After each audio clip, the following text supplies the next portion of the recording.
Assalamualaikum warahmatullahi wabarakatuh. Perkenalkan, nama saya Nuranisa Nofri dengan NIM D101251005 dari Program Studi Perencanaan Wilayah dan Kota Fakultas Teknik Universitas Hasanuddin.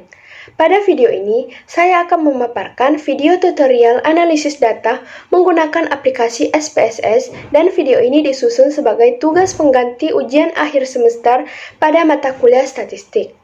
Saya akan menjelaskan proses pengelolaan data, mulai dari pengambilan data, melalui kuesioner yang telah saya sebarkan, hingga tahap analisis statistik menggunakan SPSS dari kuesioner tersebut.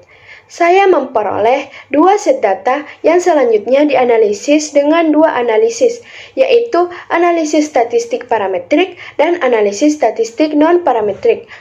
Untuk analisis statistik parametrik, saya akan memaparkan uji asumsi yang diperlukan seperti uji normalitas, uji homogenitas, serta uji utama yang digunakan. Sedangkan pada analisis statistik non-parametrik, saya akan menjelaskan prosedur uji melalui video ini. Melalui video ini, diharapkan semua proses pengelolaan data dan interpretasinya dapat dipahami dengan baik sebagai bagian dari pembelajaran statistik menggunakan aplikasi SPSS. Kita harus tahu apa sih itu statistik parametrik. Nah, statistik parametrik adalah metode statistik yang menggunakan parameter populasi sebagai dasar analisis. Artinya, peneliti memperkirakan karakteristik seluruh populasi berdasarkan data yang diperoleh dari sampel. Dalam penerapannya, terdapat beberapa syarat yang harus dipenuhi dan juga ciri-ciri data dari parametrik, yaitu normalitas distribusi data, data interval atau rasio, varians homogen, sampel besar, N lebih besar dari 30, dan juga tidak ada outlier ekstrim. Langkah pertama yang kita lakukan yaitu membuka SPSS, dan ini tampilan awal pada SPSS, dan ada variable view dan data view. Pada variable view ini merupakan untuk mendefinisikan tab variabel dan untuk data view untuk memasukkan datanya. Nah, selanjutnya yaitu kita masuk ke data yang ingin kita masukkan, dan saya mempunyai data kuesioner yang saya sebarkan sebanyak 66 responden. Dan saya akan memasukkan datanya ke dalam SPSS. Di variable view itu kita memasukkan nama untuk identitasnya, nama, lalu usia, jenis kelamin, pekerjaan, dan juga pertanyaan. Dan saya menyimbolkan pertanyaannya itu X1.1, X1.2, dan seterusnya hingga X1.7.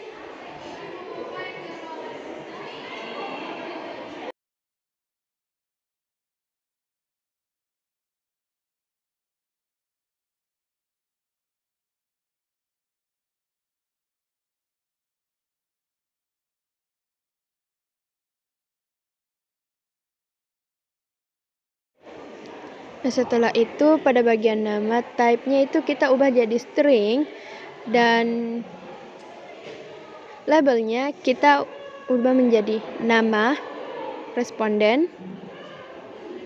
Lalu usia itu kita masukkan pada usia, jenis kelamin, pekerjaan.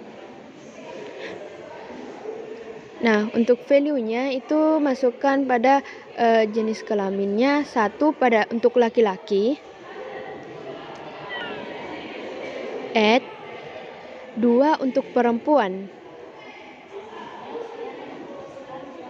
lalu add, dan oke. Nah, untuk pekerjaan juga kita kasih sama seperti itu. 1 itu untuk mahasiswa, add 2 untuk siswa, 3 wira swasta, 4 IRT, dan 5 ASN. Oke. Dan untuk measure-nya itu nominal itu nama itu nominal, lalu usia scale, jenis kelamin nominal, pekerjaan nominal. Oke, kita ke mengubah desimalnya agar lebih cepat. Kita mengkopinya lalu mensalinnya, paste ke data view. Nah, ini adalah tampilannya setelah kita masukkan variabel. Setelah itu, kita memasukkan data-data dari kuesioner yang kita dapatkan ke dalam SPSS. Ctrl V untuk mempastenya. Nah, sudah ada. Setelah itu, kita masuk ke Analyze untuk uji normalitasnya. Kita pilih deskripsi statistik, Explore, lalu memasukkan variabelnya ke dalam dependent list, variabel X1, dan faktornya itu kita ambil jenis kelamin. Lalu kita pause-nya normality, centang pada bagian normality, lalu OK. Sambil menunggu, kita tunggu. Nah, di sini sudah keluar datanya dan kita melihat apakah data kita itu normal. Nah, di sini datanya itu kan saya ambil pada Kolmogorov-Smirnov karena saya memiliki 66 responden dan nilai signifikannya itu lebih dari 0,05. Maka dari itu, data yang saya miliki itu normal.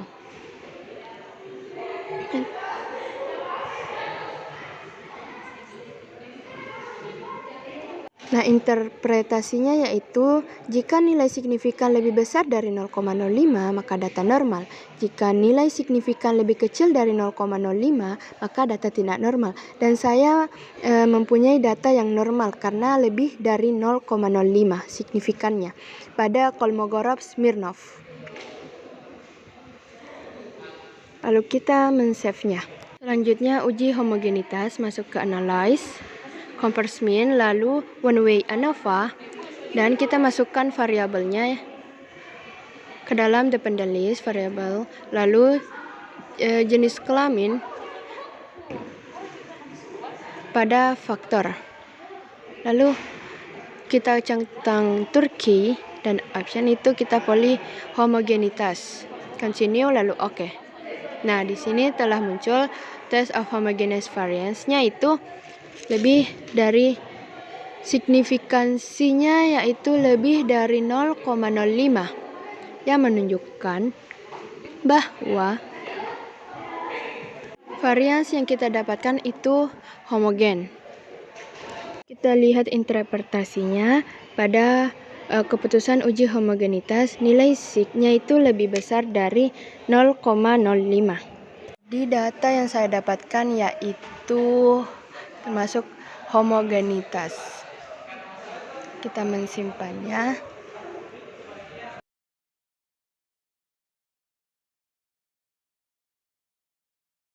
Setelah kita uji homogenitasnya, selanjutnya kita uji ANOVA-nya. Masuk ke Analyze, Converse mean, one way ANOVA, lalu masukkan X variabelnya ke dalam dependent list, faktornya jenis kelamin, lalu OK. Kita tunggu.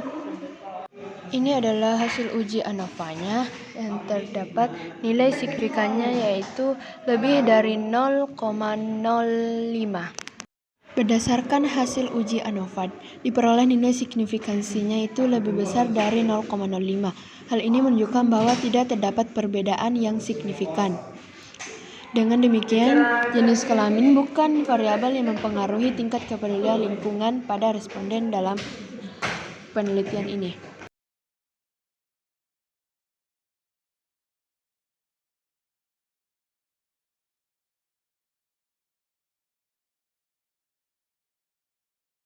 Setelah itu kita ingin menguji hipotesis pada uji parametrik ini. Kita masuk ke Converse mean, independent sample t-test, lalu masukkan jenis kelamin dan variabelnya itu masuk ke tes variabel. Ini grup 1 kita pilih 1 dan 2. Nah, di sini sudah muncul independent t-testnya. Dari tes ini kita dapat nilai signifikansinya itu lebih besar daripada 0,05, berarti H0-nya itu diterima dan H1-nya ditolak. Berarti ini tidak terdapat pengaruh. Di sini bisa kita lihat pada interpretasinya, dasar pengambilan keputusan hipotesis diterima atau ditolak yaitu jika nilai signifikannya lebih besar dari 0,005, maka H0-nya itu diterima dan H1-nya ditolak. Nah, di sini kita mendapatkan nilai signifikannya itu lebih besar dari 0,05, maka hipotesis pada uji parametrik ini diterima. Non-parametrik adalah metode statistik yang tidak membutuhkan syarat untuk asumsi distribusi normal pada data. Ini biasanya dipakai untuk yang bersifat nominal, ordinal, atau data interval rasio yang tidak memenuhi syarat uji parametrik. Uji parametrik digunakan ketika data tidak berdistribusi normal sampai kecil, data berskala nominal atau ordinal, data mempunyai banyak outlier, asumsi dasar uji parametrik tidak terpenuhi. Apa sih perbedaan uji parametrik dan non-parametrik? Uji parametrik membutuhkan data berdistribusi normal dan biasanya digunakan untuk data interval atau rasio, sedangkan uji non-parametrik tidak memerlukan distribusi normal dan lebih cocok untuk data nominal ordinal atau numerik yang tidak memenuhi asumsi parametrik. Nah, datanya itu sama seperti tadi di variable view, lalu kita mengambil data untuk uji non-parametrik. Nah, ke data view, kita mensalin semua datanya dan memasukkannya ke dalam SPSS. Paste. Nah, sini sudah ada datanya. Lalu kita ke analyze, deskriptif statistik, dan jenis kelamin masukkan ke dalam factor list, lalu semua variabel kita masukkan ke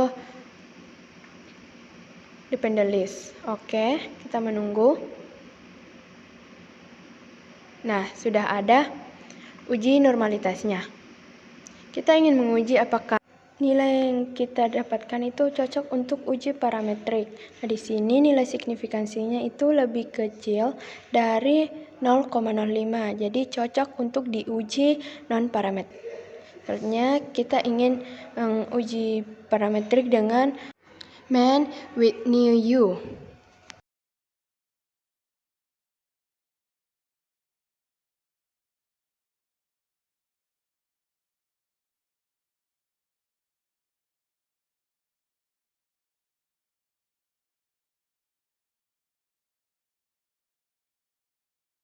Untuk uji non-parametric man with new u itu kita masuk ke non-parametric test, legacy dialog, lalu to independent sample. Kita masukkan jenis kelamin ke grup variabel, 1 untuk laki-laki, grup 2 untuk perempuan. Nah, ini kita menyalin semua variabelnya.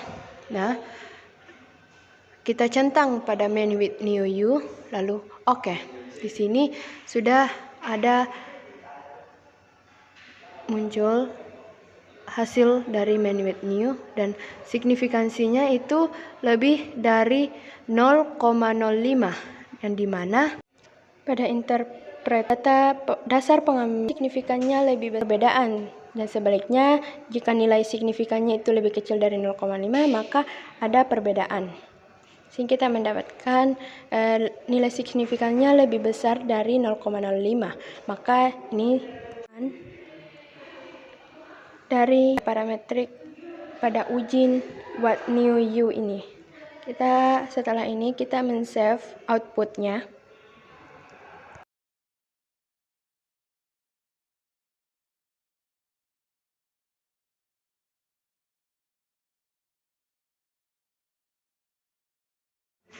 Nah, inilah semua uji analisis parametrik dan non-parametrik. Baik, jadi sebagai dari seluruh proses analisis statistik yang sudah dilakukan pada video ini, kita menarik beberapa kesimpulan.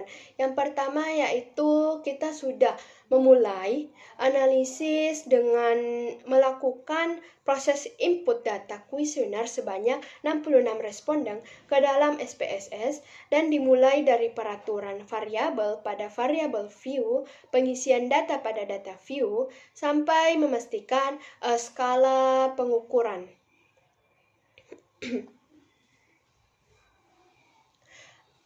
Setelah itu, kita melakukan uji asumsi parametrik, yang dimana uji asumsi parametrik itu uji normalitas dan uji homogenitas. Dari hasil uji normalitas, tadi kita sudah melihat apakah data berdistribusi normal atau tidak, dan itu menentukan apakah kita menggunakan uji parametrik atau harus berpindah ke uji non-parametrik.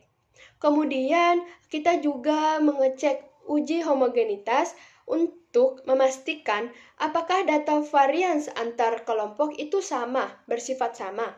Dan selanjutnya, kita menjalankan uji parametrik seperti independentitas atau ANOVA sesuai dengan kebutuhan analisis dan jenis variabel yang kita gunakan. Dari hasil uji parametrik tersebut, kita melihat nilai signifikansi untuk menentukan apakah perbedaan atau pengaruh yang berarti antar kelompok ketika data tidak memenuhi syarat asumsi parametrik seperti data tidak normal. Kita juga melakukan uji non-parametrik seperti min, what, new, you. Ini menjadi alternatif yang tepat untuk data liker atau data yang tidak memenuhi syarat normalitas. Terakhir, kita telah menginterpretasikan hasil setiap output secara lengkap, mulai dari nilai signifikansi, keputusan menerima atau menolak, hipotesis, hingga makna praktis atau implikasi dalam konteks data kuesioner yang kita gunakan. Analisis ini menunjukkan bahwa proses statistik tidak hanya tentang menjalankan uji, tetapi juga memahami kapan suatu uji digunakan, bagaimana membaca hasilnya, serta apa arti temuan tersebut terhadap fenomena yang sedang diteliti. Dengan demikian, itulah penjelasan tentang bagaimana cara mengolah data kuesioner di SPSS beserta uji parametrik dan non-parametrik. Semoga tutorial ini membantu teman-teman dalam memahami analisis statistik dasar dalam menggunakan aplikasi SPSS. Sekian dari saya, terima kasih. Wassalamualaikum warahmatullahi wabarakatuh.